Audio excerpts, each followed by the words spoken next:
Hey, ambassadors, in Texas right now. I thought I'd shoot a quick video and talk to you a little bit about mobility, which is something that we talked about a little bit last season, but I really want to utilize as much as possible this season. Mobility is not just stretching. In fact, mobility is not stretching at all. We do dynamic stretches before our workouts, especially our key workouts, and there is even an opportunity and a time to do what's called static stretching, which is a little bit of more of an old school stretching that I grew up with, where you hold long poses for a long time and then get a long, deep stretch.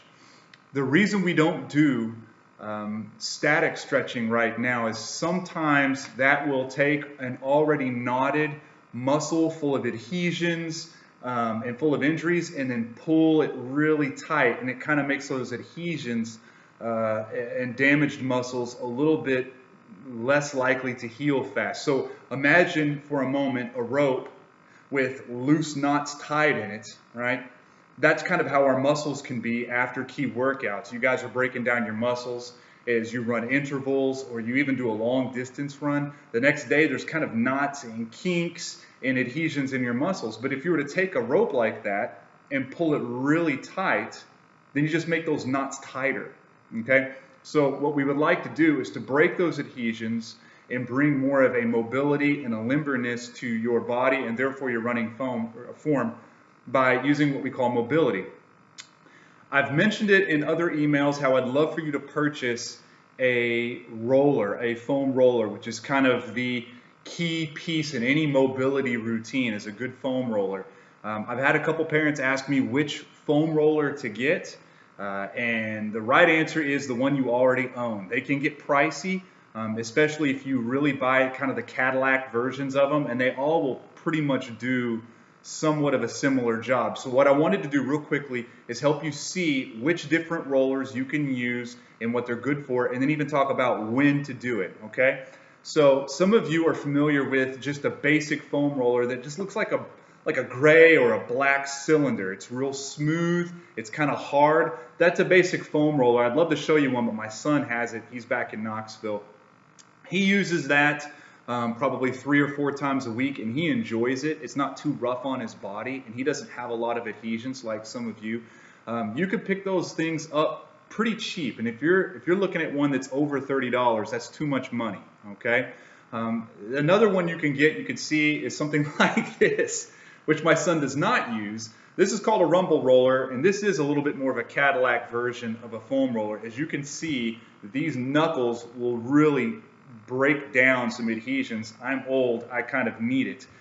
So unless you already have these, you might not need to get it, but if you struggle with mobility and you can't seem to break down some of the old, tired, tanked up, fatigued, broken down muscles, and the flat one is not giving you what you need, then this would be a good one to get. Another one is this. This is called a Beastie Ball, made by the same folks of this foam roller I just showed you. And this is like a lacrosse ball or a baseball that you could lay on or sit on in just the right ways and roll back and forth, and it will massage some of those adhesions right out of pain and existence. Another one you can get is this. As you can see, I've been running for a long time. I have a lot of mobility tools. This is what some people call a cat tail or a tiger tail.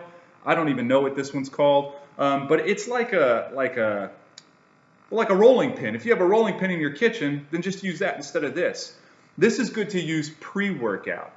So the other foam rollers are good before and after. This is mostly good before a key workout. You want to roll out your quads, roll out your calves, and just kind of get some blood flow in there before and after the workout, okay?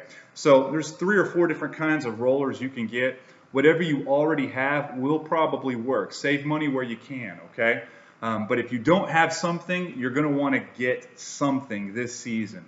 Now, the best times to roll, okay?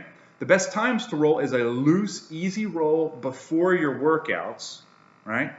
And then maybe on your recovery days. So I will see you guys mostly on your non-recovery days. So when I'm coaching you, it will be on key workout days so that I could observe you run, all right?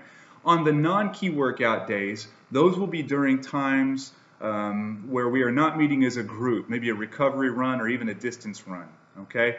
You can do your rolling sessions on those recovery days, before or after the run, because you're not really pushing your body a whole lot. Really, a recovery run is a form of mobility in the fact that you're flushing your system and you're getting new blood supply in. So you can do it before and after, all right? On practice days, which would be a Tuesday, a Thursday, or a Saturday, any loose rolling needs to happen before practice. We will not stop practice and let everyone go to whatever shelter and drag out their rollers and lay all over the place and roll. That's weird and goofy, and we're not going to do that. So you can do that before practice. Times you do not want to roll, okay?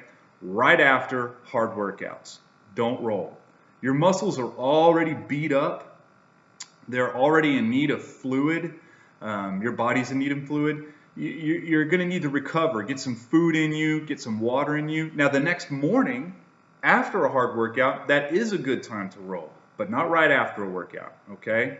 So right after hard workouts, whether it's a HIIT workout, tempo workout, maybe a long mid-distance with a kick, or a distance workout, that's a bad time to do any kind of stretching afterward, and it's a bad time to do rolling. Your body is beat up. It just needs fuel and rest. That's what it needs, okay? So comment below if you have any questions, or you can contact me by email. You all have my email, but thought I'd just kind of kick that out there for you. All right, guys, I'll see you later. Thanks.